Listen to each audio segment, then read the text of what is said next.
गलती हुई है। बचा रह गया एक कोना, बचा रह गया एक कोना, सूर्य को सावरा सोना। बचा रह गया एक कोना, सूर्य को सावरा सोना। बचा रह गया एक कोना, सूर्य को सावरा सोना। बचा रह गया एक कोना, सूर्य को सावरा सोना। बचा रह गया एक कोना, सूर्य को सावरा सोना। बचा रह गया एक कोना, सूर्य को सावरा सोना। बोली श्यावर रामचंद्र की, आनंद कंद भगवान की। भगवान सखियों ने कहा कि जादू के कहा ये है।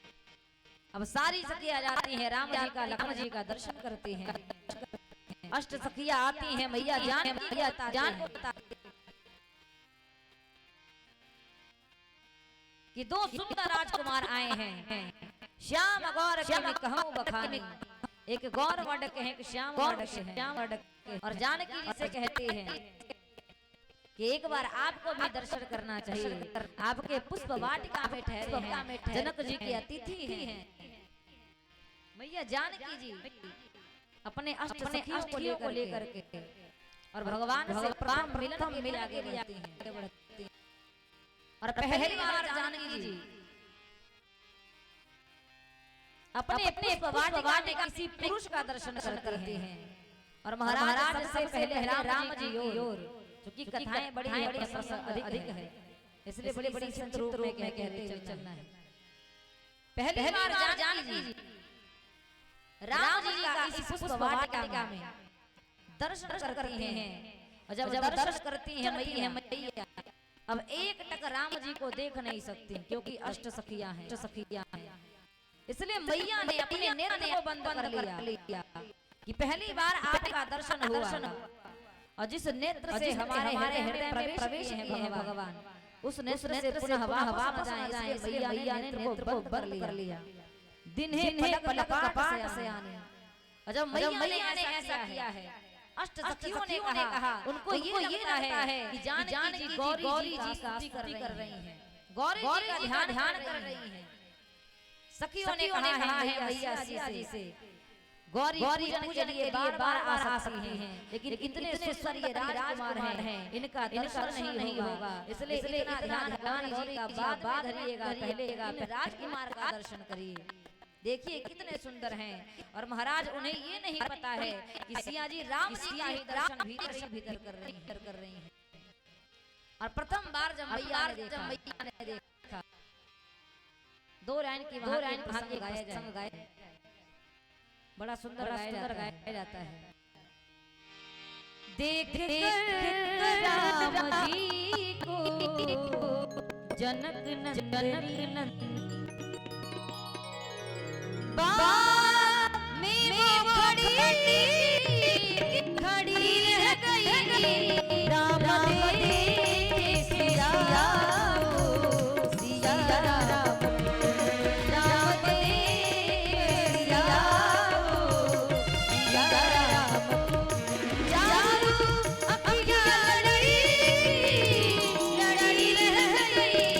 देख राम जी को जनक नंदन।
पर धनुष से तोड़ेंगे दोनों पर धनुष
से तोड़ेंगे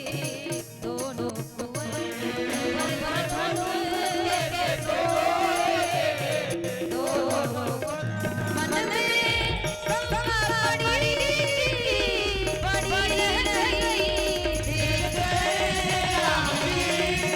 को जनक नंदनी बात में वो खड़ी रह गई राम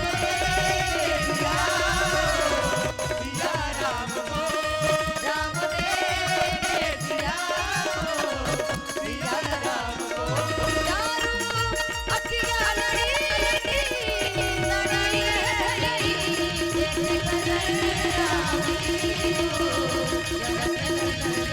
राम बोलिए भगवान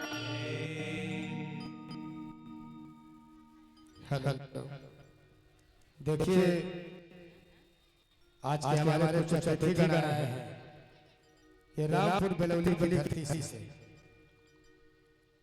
और वहाँ भी कुछ दिन पहले भी राम कथा हुआ है और इन लोगों से हमारा और अनुराधा जी का दोनों लोगों का बहुत अच्छा संबंध है और जहाँ लोगों का संबंध अच्छा होता है वही लोग जाते भी हैं।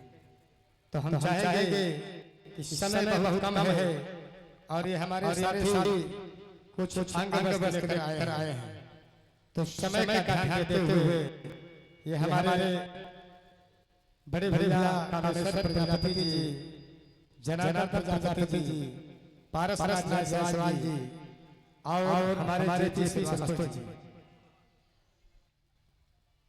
देखिए कुछ दो शब्द बोलेंगे भी। मैं अपनी कमेटी के समस्त सदस्यों के साथ इस प्रांगण में विराजमान सभी देवी देवताओं का प्रणाम करते हुए यहाँ उपस्थित समस्त जनमानस का नमन करते हुए मैं आप लोगों से केवल इतना प्रार्थना करूंगा कि दो बार आप लोग आंख बंद करके और हृदय के पटल खोल करके प्रेम से प्रभु का नाम बोलेंगे।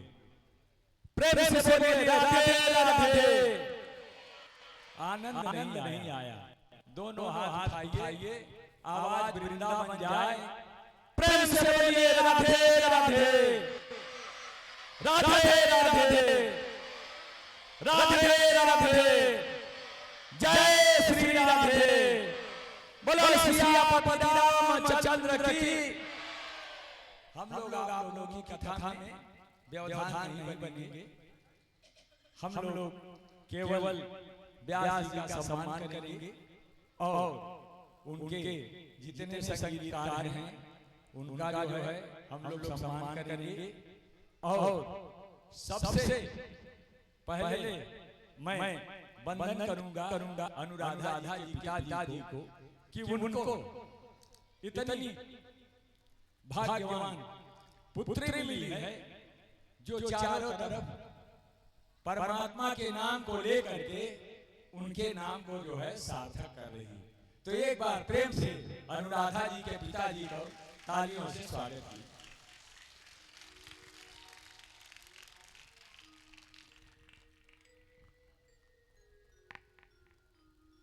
देखिए हमारे कामेश्वर भैया, देखने से भी लगता है कि इनका स्वभाव कैसा होगा।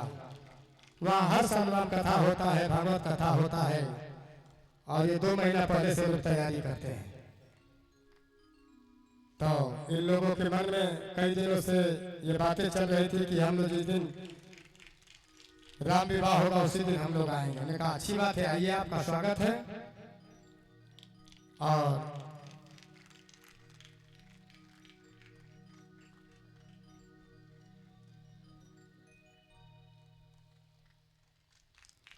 हम सोचे कि इनको बैठाएंगे, कथा समाप्त होगा तो भेजे करें, नहीं भैया समय कम है। मैंने कहा चलिए अच्छी बात है, आ गए तो अच्छी बात है।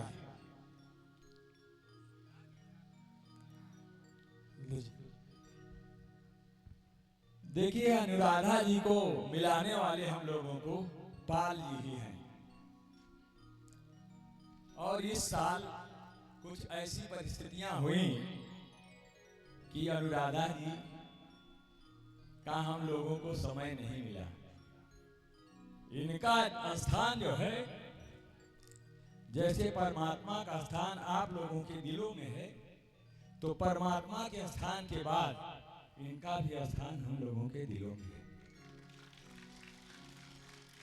और हम लोग ये प्रार्थना करते हैं कि हे प्रभु, इनकी ख्याति को चतुर्थी का फैलाइएगा और मां सरस्वती हमेशा इनके गले में ऐसे विराजमान रहे जैसे कभी लोग कहते थे कि ईश्वर कोकिला लता मंगेशकर थी। अब आप लोग इनकी कथा सुनिए।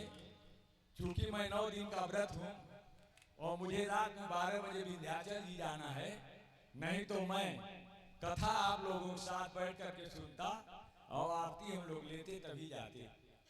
तो कुछ हम लोगों की व्यवस्थाएं हैं, आप लोग हमें क्षमा करेंगे। जरा एक बार प्रेम से बोलिए राधे राधे राधे राधे।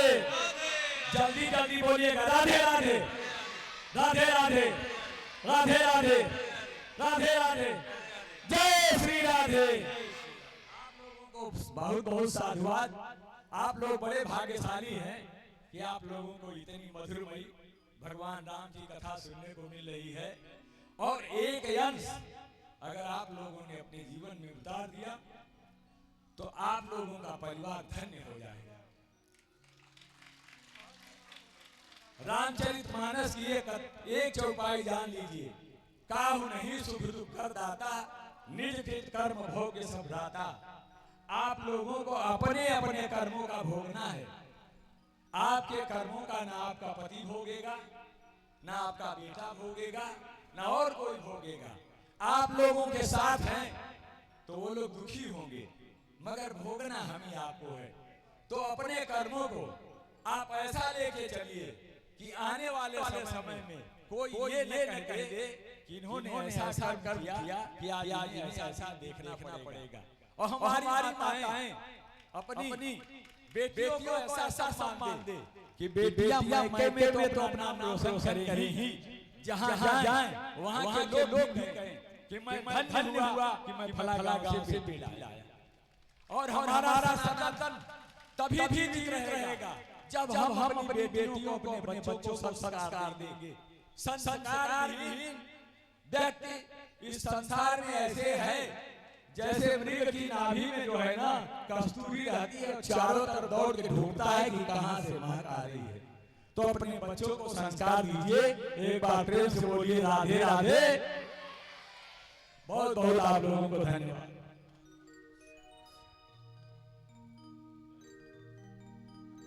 और इसके बाद हम चाहेंगे एक और हमारे अतिथि उपस्थित हैं। हम चाहेंगे कि समय का ध्यान देते हुए आप भी मंच के पास आए। बाबू श्री जितेंद्र सिंह की धर्मपत्नी श्री मनीषा सिंह जी जो प्रधान प्रतिभागी प्रत्याशी हैं, आपसे मेरा निवेदन है कि आप मंच के पास आए। और ये देखिए हमारे कामेश्वर भैया ये 501 रुपए का सहयोग दे, जरा जोरदार तालियों से स्वागत कीजिए भाई का। ऐसे आ जाए आप।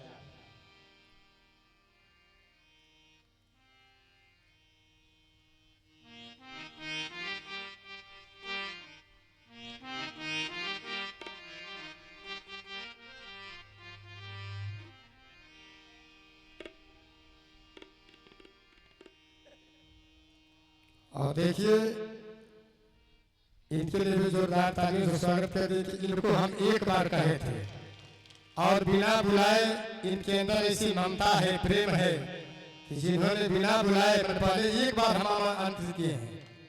ये बहुत अच्छी बात है। और हम चाहेंगे कि हमारी कोई बेटी बहना जाए, इनका भी माल्यार्पण हो जाए।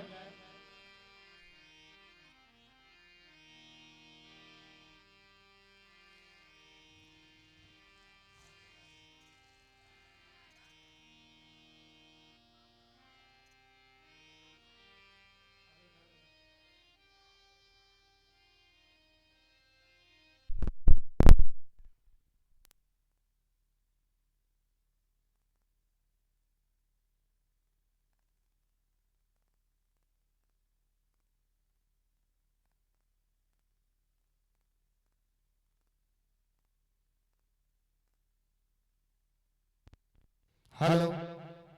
और देखिए इनका माल्यार्पण हो जा रहा है।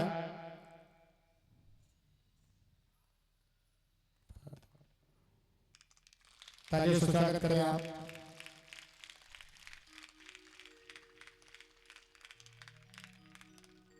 धन्यवाद। इसके बाद हम चाहेंगे कि आप अपना उचित स्थान लेकर बैठ जाएं। और उसके बाद आज कथा लगभग 11:30 बजे करीब खत्म होगा। तो इसमें किसी को उठा बैठक नहीं करना है, शांति से आप बैठिए। खाना खा के बढ़ गया ना, रोज झूठ बोलता रहे खाना खा के नहीं।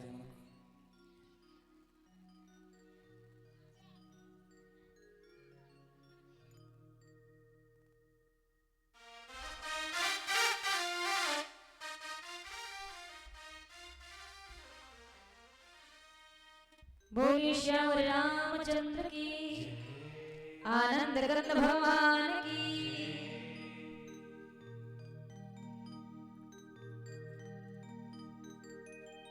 बड़ा सुंदर सम्मान रामपुर से आए हुए लोगों की तरफ से। और रामपुर में मेरी 3 बार कथा हो चुकी है।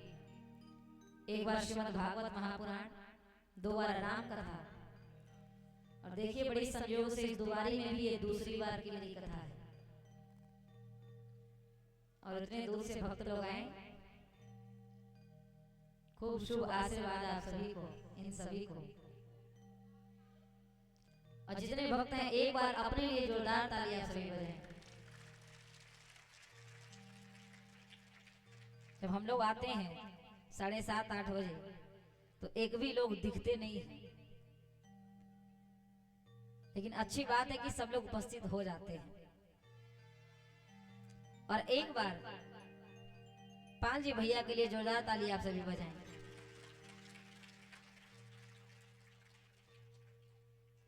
क्योंकि ये बड़ा सरल कार्य नहीं है, पूरी दायित्व को लेकर के चलना, इतनी बड़ी व्यवस्था को बुला करके और श्रवण कराना, ये बहुत बड़ा जिम्मेदारी है। इसलिए कथा में जब भी आए तो तन मन और धन से आए, तन के संग आए, क्योंकि खूब बढ़िया कथा करने वाले हो, खूब बढ़िया पांडाल हो, अच्छी साउंड हो, संगीत वाले लोग खूब बढ़िया हो, और सुनने वाले श्रोता नहीं होंगे तो कथा में आनंद आएगा क्या? नहीं आएगा। मन से आए, यानी हजारों की भीड़ हो, और अगर आपस में बात करेंगे तो भी आनंद नहीं आएगा। तो मन का भी यहाँ होना जरूरी है, और धन के बिना तो जीवन में कुछ भी संभव नहीं है, धन तो एकदम जरूरी है। तो कथा में तन मन धन के साथ है। चलिए हम सभी चलेंगे कथा में। राम जी का मैया सीता जी का प्रथम मिलन हुआ है जनक जी के योग वाटिका संयोग की वाटिका पुष्प वाटिका में। अब प्रथम मिलन में नेत्र बंद करके मैया सीता जी गौरी जी की स्तुति करती हैं। सुंदर तरीके से तुलसीदास जी ने लिखा है, जय जय गिरिवर राज किशोरी, जय महेश मुख चंद चकोरी, जय जय गिरिवर राज किशोरी, जय महेश मुख चंद चकोरी, जय जय गणपत गणानन माता, जगत जननी दामिनी दुति गाता, जय गणपत गणानन माता, जगत जननी दामिनी दुति गाता, नहीं तस आदि मध्य अवसाना, अमित प्रभाव वेद नहीं जाना, देवी पूजी पद कमल तुम्हारे, सुर नर मुनि सब होई सुखारे, देवी पूजी पद कमल तुम्हारे, सुर नर मुनि सब होय सुखारे, मोरे मनोरथ जानहु नीके, बसहु सदा उर पुरस बहीके, मोर मनोरथ जानहु नीके, बसहु सदा उर पुरस बहीके। और सभी लोग गाएंगे जितना हो सकता है, क्योंकि ये गौरी जी की जो स्तुति है, दुर्गा सप्तशती का पाठ करने का जितना फल मिलता है, 9 दिन का पूरी नवरात्रि में दुर्गा सप्तशती का पाठ कितने लोग करते हैं? हाथ उठाइए। तो दुर्गा सप्तशती के पाठ करने का जितना फल मिलता है 9 दिनों का, केवल इतनी चौपाई अगर आप गा लेंगे तो जो पाठ नहीं भी किए हैं उनको भी दुर्गा सप्तशती का फल प्राप्त हो जाएगा। इसलिए गाइए, मोर मनोरथ जानहु नीके, बसहु सदा उरा पुरस बहीके, मोरे मनोरथ जानहु नीके, बसहु सदा पुरस बहीके, दिनेहु प्रगट न कारण तेगी, अस कहि चारण कई बहदेगी, नयह प्रगट कारण तेहि अचित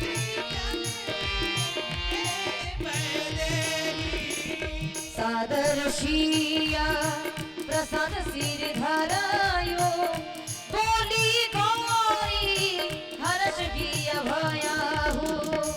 तुलसी सत्य आशीष हमारी पूजी मानो सावन जानी नारद वचन सदा सुचि साचा सोमर मिलगी जाहि मन राजा सोमर मिलगी जाहि मन राजा कहिए मंगल भवन अमंगल हारी प्रभु सुदशरथ अजिर बिहारी देवी मंगल भवन कवन तुम्हारे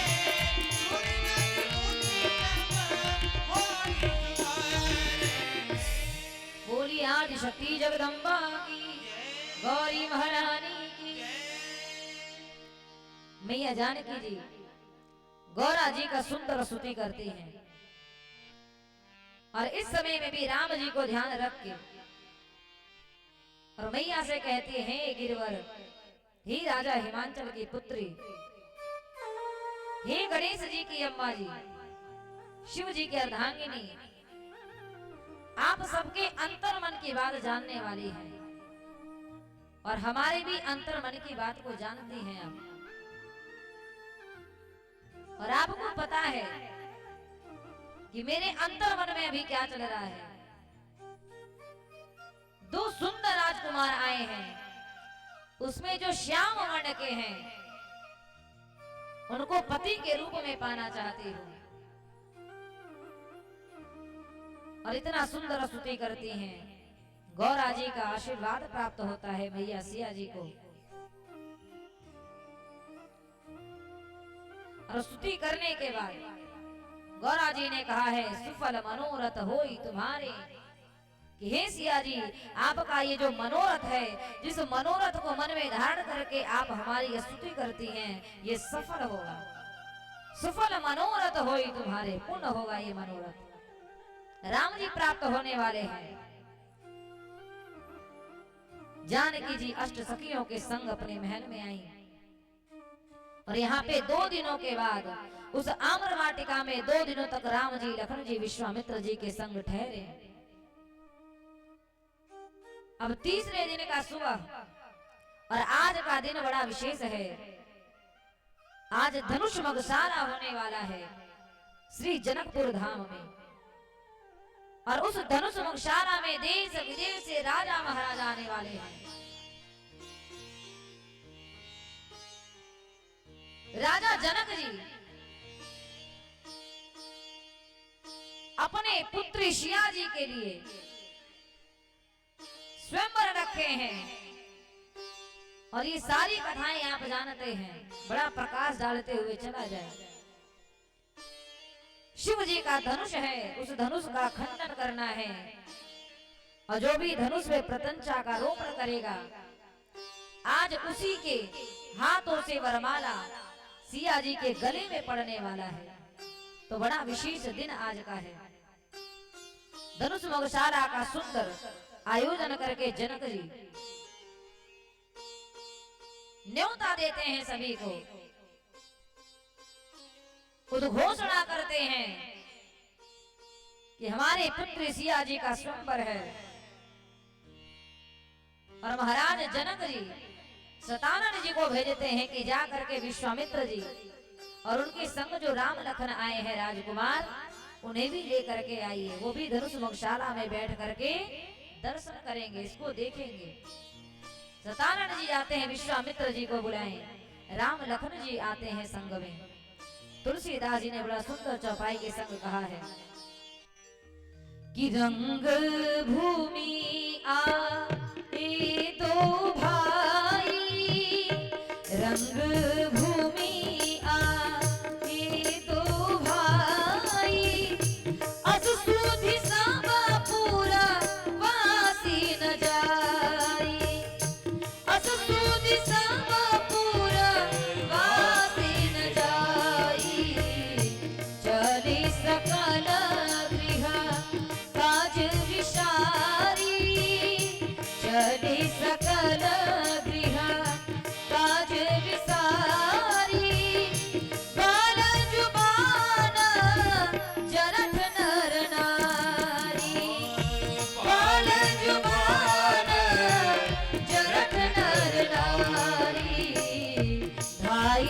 धाम काम सब त्यागी भाई धाम काम सब त्यागी बारहु रंग निधि लूटन लागी बारहु रंग निधि लूटन लागी। रंग भूमि की ओर जनक जी ने बुलाया है तो विश्वामित्र जी और राम जी लखन जी रंग भूमि की ओर आज बढ़े हैं।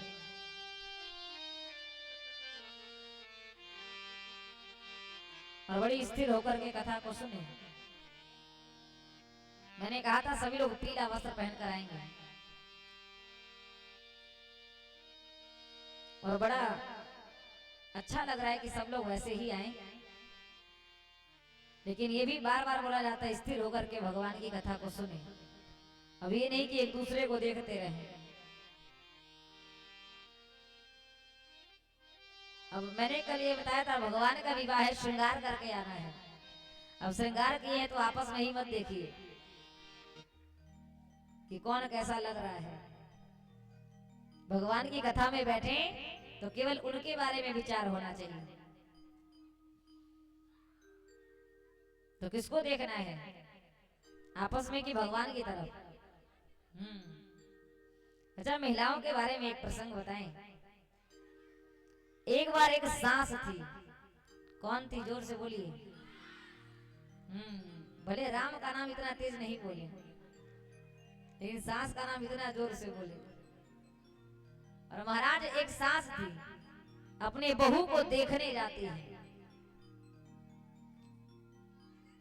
और बेटा चाहे कैसा भी हो, बहू सबको बड़ी सुंदर ही चाहिए। तो सास बहू को देखने जाती है और इतनी सुंदर कन्या थी। सास ने कहा विवाह तो अब इसी कन्या से होगा, चाहे कुछ भी हो जाए। लेकिन फिर भी सास ने विचार किया कि केवल सुंदर होने से थोड़े होगा, कुछ गुण भी होना चाहिए। खाली सुंदरता लेकर थोड़े कुछ होगा, गुण तो होना ही चाहिए। तो सास ने सोचा चलो पूछते हैं कि भोजन वोजन बनाने आता है कि नहीं। सास ने कहा बहुरानी, रसोई में तुम्हें क्या आता है, यानी भोजन बनाने आता है कि नहीं। बहुरानी भी कलयुगी थी। बहुरानी ने कहा माँ जी, रसोई में मुझे चक्कर आता है। क्या आता है, वो कलयुग की बहू थी महाराज। और सास ने कहा भोजन तो बनाने आता नहीं हुआ, हम तो समझ गए, लेकिन इतनी सुंदर कन्या है कि विवाह करके ले जाएंगे तो गांव के लोग कहेंगे फलाने की बहू बड़ी सुंदर है, तो विवाह तो करेंगे और चलो भोजन बनाना सिखा देंगे। अब विवाह हुआ, वही कलयुगी बहू रानी आती है। और ये केवल हंसने के लिए नहीं कहा जा रहा है, समझिए क्या कहना चाह रहे हैं। वही कलयुग की बहू रानी आती है और आकर के भोजन में एक दिन चावल बनाई। और महाराज कहते हैं जिससे जितना बचते हैं वही गलती बार बार होती है। और उस चावल में एक कंकड़ था और किसी के आगे नहीं गया, सीधे सास की थाली में चला गया। और लोग तो चुप भी हो जाते हैं, सीधे सास के थाली में चला गया।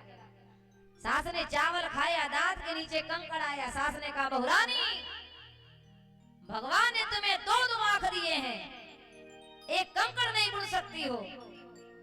बहुरानी ने कहा माँ जी, भगवान ने तुम्हें 32 दांत दिए हैं, एक चबा नहीं सकती हो, रोज लड़ती रहती हो। तो ये कलयुग की बहुएं हैं महाराज। तो ये हंसने के लिए नहीं कहा जा रहा है। आप वास्तव में बताइए, ऐसा परिवार में होना चाहिए क्या? नहीं होना चाहिए। अच्छा, एक और जवाब दीजिए, सास का अपनी बहू पे ज्यादा विश्वास है कि बहू का सास पे ज्यादा विश्वास है? बताइए। सास का बहू पे ज्यादा विश्वास है कि बहू का सास पे? जोर से बोलिए। बहू का सास पे? कौन बोला है? तुम लोग। सास का अपने बहू पे ज्यादा विश्वास होता है। अब पूछिए कैसे? जब अपने बहू को देखने आती है, उसे ये नहीं पता है कि हमारी बहू आएगी तो हमारी सेवा करेगी कि नहीं, हमारा सम्मान करेगी कि नहीं। सास को पता नहीं है फिर भी जब बहू से मिलने जाती है, जो साड़ी अपने जीवन में कभी महंगी साड़ी नहीं पहनती हो, वो भी सास बहू के लिए खूब बढ़िया सुंदर वस्त्र लेकर जाती है। जो सोना चांदी अपने लिए नहीं खरीदी हो, वो ले जा करके इतना विश्वास करती है कि अपने बहू को दे देती है। ये सास का विश्वास है, सब कुछ अपने बहू को दे देती है। और महाराज जब बहुएं आती हैं तो सास का दिया हुआ पूरा धन अपने लॉकर में बंद करती हैं, चाबी लेती हैं और मायके चली जाती हैं। बताइए सास को कितना दुख होता होगा। बंद करिए, लेकिन वो जिम्मेदारी अपने सास को ही दीजिए। उनको भी लगे कि हमारी बहू कितनी बढ़िया है। और महाराज जितना ये धन है कोई लेकर जाने वाला नहीं है, केवल अपनी छवि बिगाड़ रहे हैं। तो ये प्रयास करना चाहिए कि आपका अपने सास के प्रति अधिक विश्वास हो। और महिलाओं का ये कर्तव्य है। एक सुंदर सा 2-4 लाइन का हम सभी प्रसंग सुने। घर ही में मंदिर बनैबो, ध्यान से सुन लीजिए इसे और आज के बाद ऐसा ही करना है। घर ही में मंदिर बनैबो, तीर्थ करे भलही न जइबो। घर ही में मंदिर बनैबो, तीर्थ करे भलही न जइबो। भलही न जइबो हो, भलही न जइबो,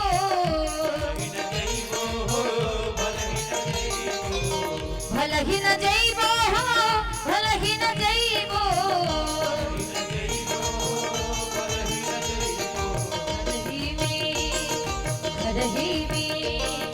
घर ही में मंदिर बनैबो, तीर्थ करे भलही न जइबो। घर ही में मंदिर बनैबो, तीर्थ करे भलही न जइबो।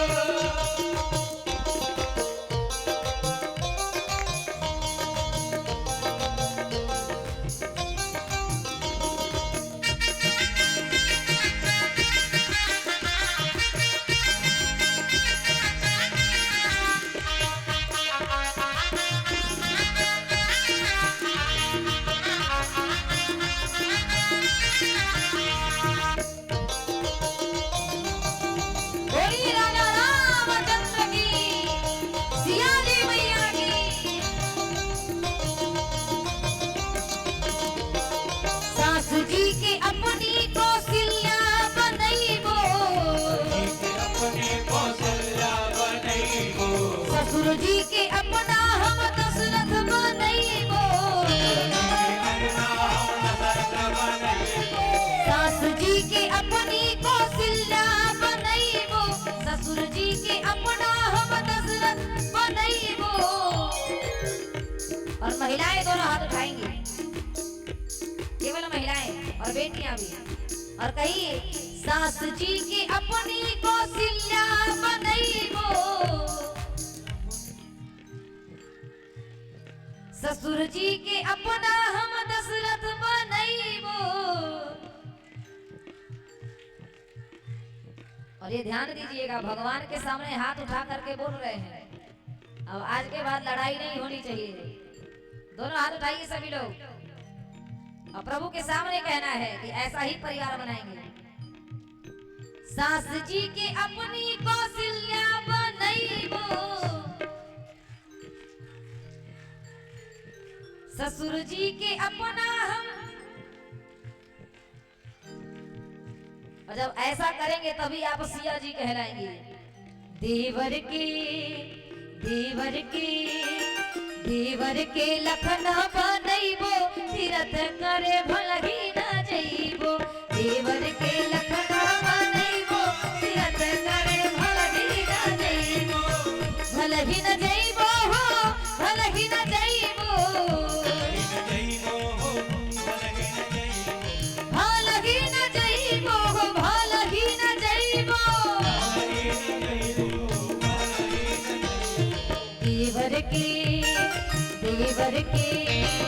देवर के लखन बनैबो, तीर्थ करे भलही न जइबो। घर ही में मंदिर बनैबो,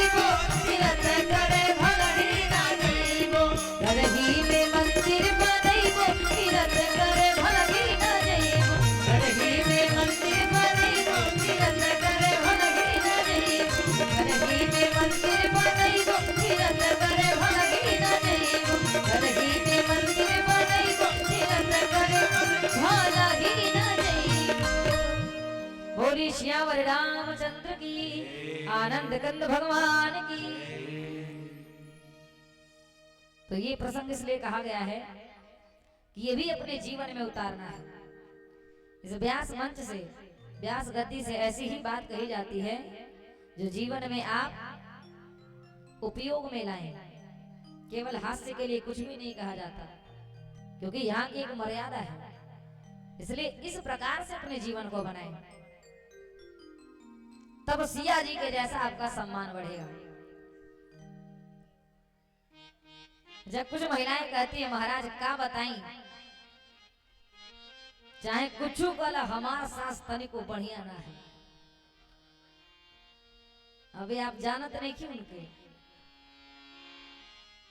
और बस सास बस बहुओं की बुराई नहीं है, सास लोग भी कहती हैं। तो ऐसा नहीं करना है। अपने कर्म को मैं बार बार कहती हूँ कि संसार में लोग आपसे किस प्रकार मिलते हैं ये ध्यान नहीं देना है, आप उनसे कैसे मिलते हैं। अपने कर्म को सुधारिए।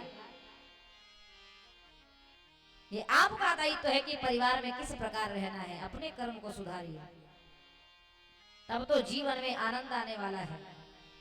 चले हम सभी कथा की ओर। जनक जी ने उद्घोषणा किया है सीता जी के स्वयंवर का, और रंग भूमि के तरफ राम जी, लक्ष्मण जी, विश्वामित्र जी के संग आते हैं। और जब राम जी लखन जी आना प्रारंभ किए, आम्र वाटिका से जैसे ही चलते हैं जनकपुर के महल की ओर, पुनः नर नारी, तुलसीदास जी ने लिखा है कि राम जी को दर्शन करने के लिए पुनः कौन कौन आया है। बाल जुबान जरठ नर नारी, बालक आए हैं। उस रंग भूमि में जाकर के धनुष मुखशाला में धनुष को खंडित होकर देखना है, वो तो बाद में देखेंगे। पहले राम जी लखन जी को देखने के लिए निकले। और कौन निकला है? तो बाल जुबान जरठ नर नारी, बालक निकले हैं छोटे छोटे, यौन अवस्था के लोग निकले हैं, जरठ यानी वृद्ध लोग निकले हैं, नर नारी सभी लोग निकले हैं। अगर वो लोग चाहते, उनको ये पता है कि अभी राम जी का दर्शन मैं कल ही किया हूं, अभी एक दिन पहले ही भगवान का दर्शन हुआ, जब भगवान ने नगर भ्रमण किया है, और दोबारा राम जी आ रहे हैं, तो दोबारा भी उनका दर्शन करने के लिए दौड़ते हैं। ये प्रसंग कहती है महाराज कि जनकपुर के लोग राम जी को देखने के लिए कितने ललायित थे। इसलिए बार बार कहा जाता है कि राम कथा जे सुनत अघाही, रस विशेष जाना तिन नाही। अगर राम जी को बार बार सुनने का अवसर मिले, और आप ये कहें कि एक ही राम की कथा है, कितनी बार सुने, तो समझ जाइए कि राम के बारे में आप कुछ जानते ही नहीं है। जितनी बार अवसर मिले उतनी बार सुनने का प्रयास करें। ये इतनी सुंदर राम जी की कथा है, जीवन को परिवर्तित करने वाली है, दिशा निर्देशित देने वाली है। तो बाल जुबान नरठ नर नारी वहां पे आए हैं। सबसे पहले तुलसीदास जी ने किसका किया वर्णन कि बाल यानी बालक आए हैं। आपके घर के बच्चे खूब पूजा पाठ करने लग रहे हैं, तो आप कहते हैं भक्ति अभी बचपन में नहीं करना चाहिए। लेकिन महाराज जब भक्ति बचपन में नहीं होगा तो भक्ति बचपन में भी नहीं होगा। अगर बाल अवस्था में भगवान को नहीं जानेंगे तो बुढ़ापे में जान नहीं पाएंगे। अगर भक्ति का समय निर्धारित होता तो ध्रुव जी 5 वर्ष में भगवान को पा गए।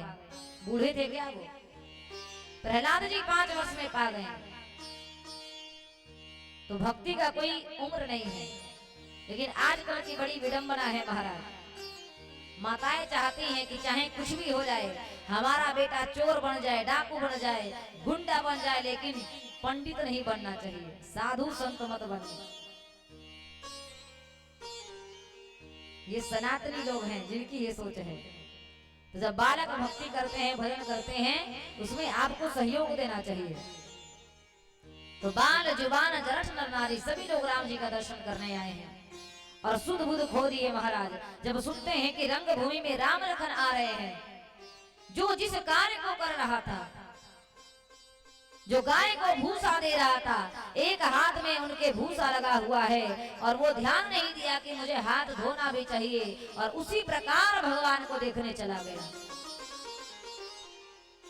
कोई भोजन बना रहा था, हाथ में कलछुल को लेकर चला गया। एकदम सुध बुध करके जनक के लोग भगवान का आज दर्शन में गए हैं। और जैसे ही उस धनुषशाला में प्रवेश करते हैं, जितने लोग आए तुलसीदास जी ने कहा चले सकल काज विचारी, धाये धाम काम से त्यागी। सारे काम भूल करके गए, सुध बुध एक भी नहीं रहा। जिस प्रकार गोपियां भगवान कृष्ण के प्रेम में जब भगवान बंसी बजा देते तो सुध बुध खो करके गोपियां चली जाती, उसी प्रकार आज राम जी का दर्शन करने मिथिला की सारी नारियां चली गई, सब नर नारी चले गए। इतना प्रेम करती गोपियां भगवान कृष्ण से कि एक बार भगवान कृष्ण जब मुरली बजती थी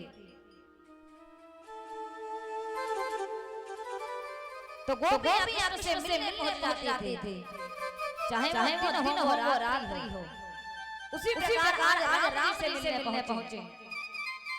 और जैसे ही प्रवेश करते हैं धनुषशाला में, विश्वामित्र जी को पूरे धनुष का आयुध दिखा रहे हैं राजा जनक जी। और अंततः सब मंच एक सर्वविशाल एक सरसा मंच जो सबसे ऊपर लगा है, उस मंच पे जनक जी आज विश्वामित्र जी को और राम लखन जी को बिठाते हैं।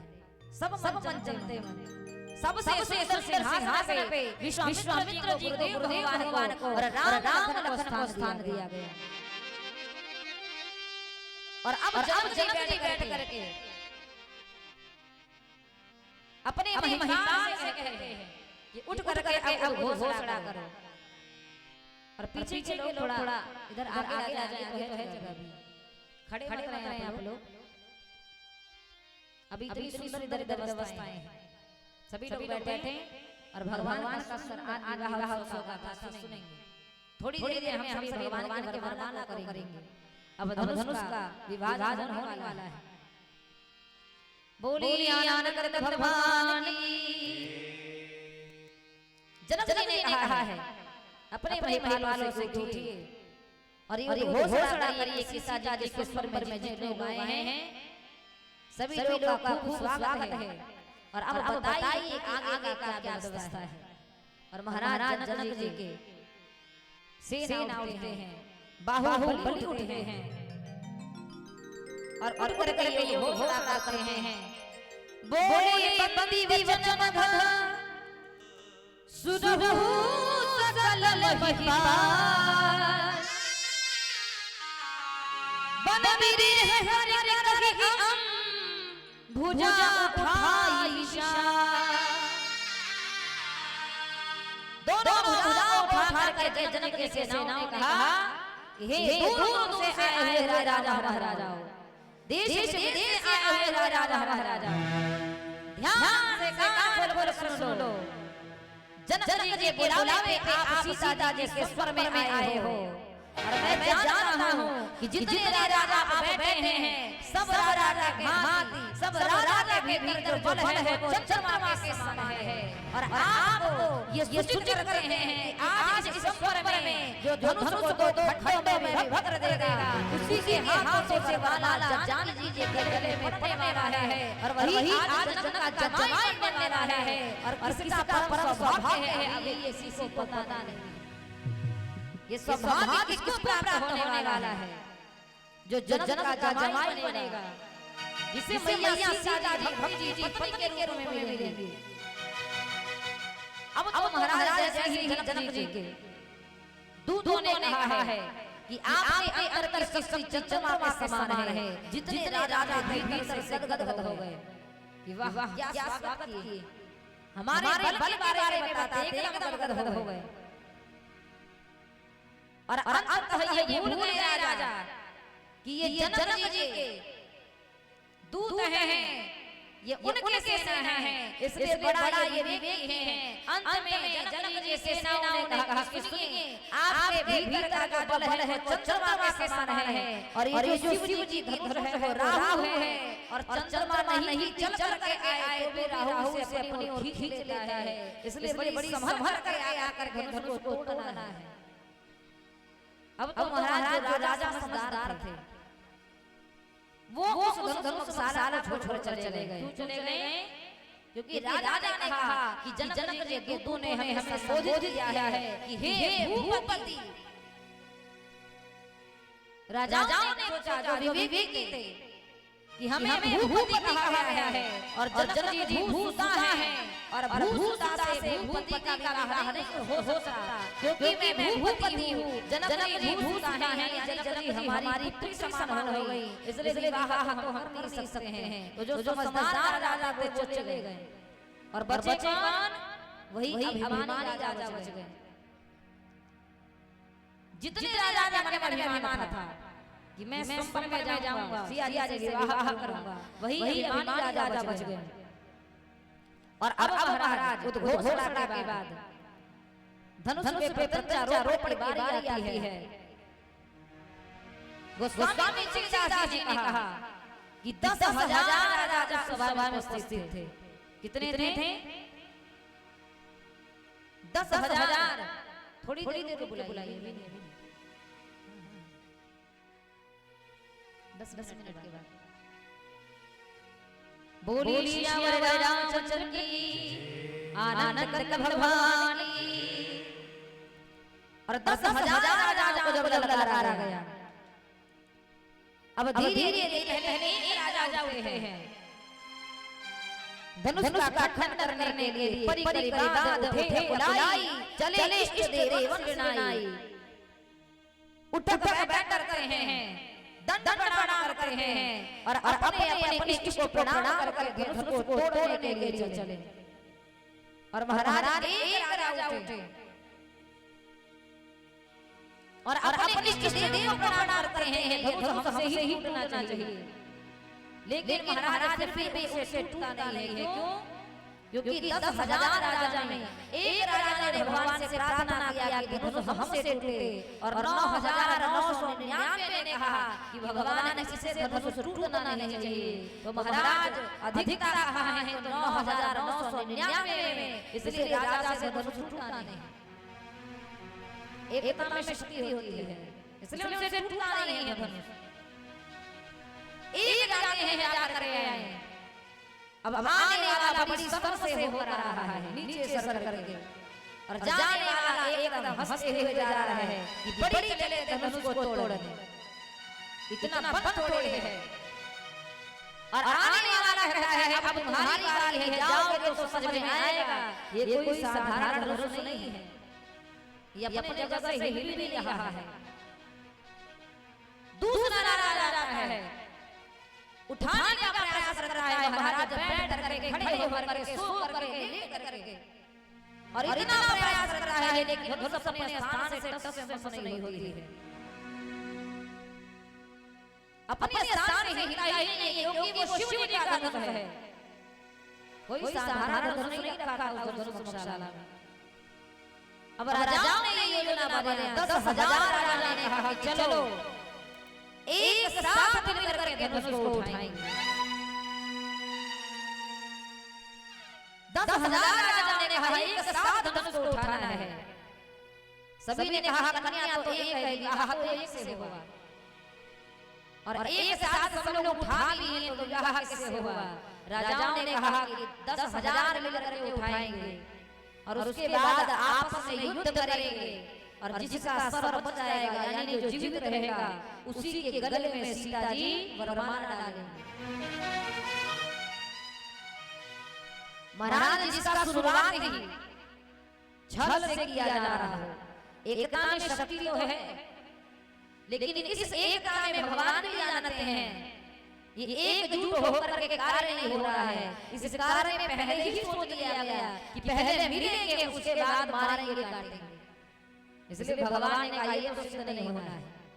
और सुंदर तुलसीदास जी ने कहा है कि भूप सहस एक ही बारा भूप सहस्रदश एक ही बारा लगे उठावन नारई नटा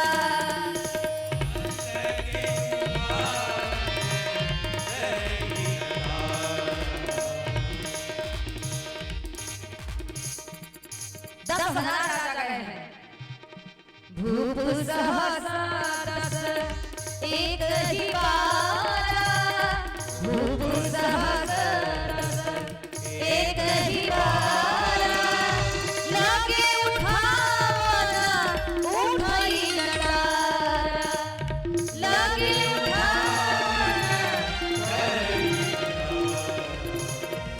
गई न शंभु सदासन कैसी गई न शंभु सदासन कैसे दामी वचन सती मन जैसे दामी वचन सती मन जैसे मंगल भवन अमंगल हाई मंगल भवन अमंगल हाई भगवान के सुंदर विवाह को सुनने बैठे इसलिए अपने मन को पवित्र करिए कहिए मंगल भवन अमंगल हाई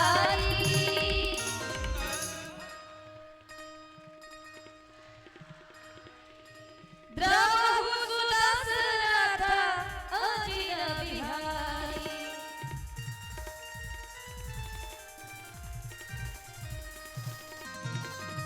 मंगल भवन अमंगल हाई मंगल भवन अमंगल हाई प्रभु सुदशरथ अजिर बिहारी प्रभु सुदशरथ अजिर बिहारी। एक बार 10,000 राजा गए और उठाने का प्रयास करते हैं लगे उठावर टरई नटारा। शिव जी का धनुष अपने स्थान से एक भी इंच इधर उधर हिला नहीं है। सारे राजा जब थक हार कर बैठ गए सब नृप भय जोग उपहासी जैसे बिनु विराग सन्यासी। सारे राजा उपहास के योग्य हुए और जब सारे थक हार करके बैठ जाते हैं तो जनक जी खड़े होते हैं और बड़ी दुखी मन से जनक जी खड़े हुए।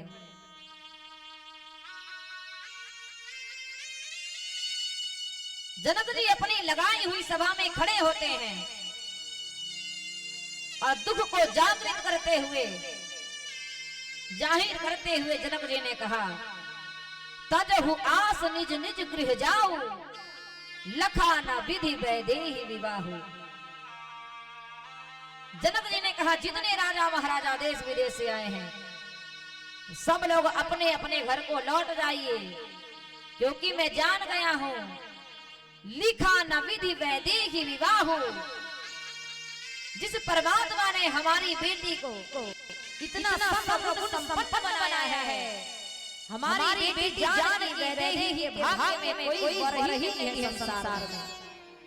मैं जान गया इसके लिए कोई वर ही नहीं है। ये विधि का विधान है।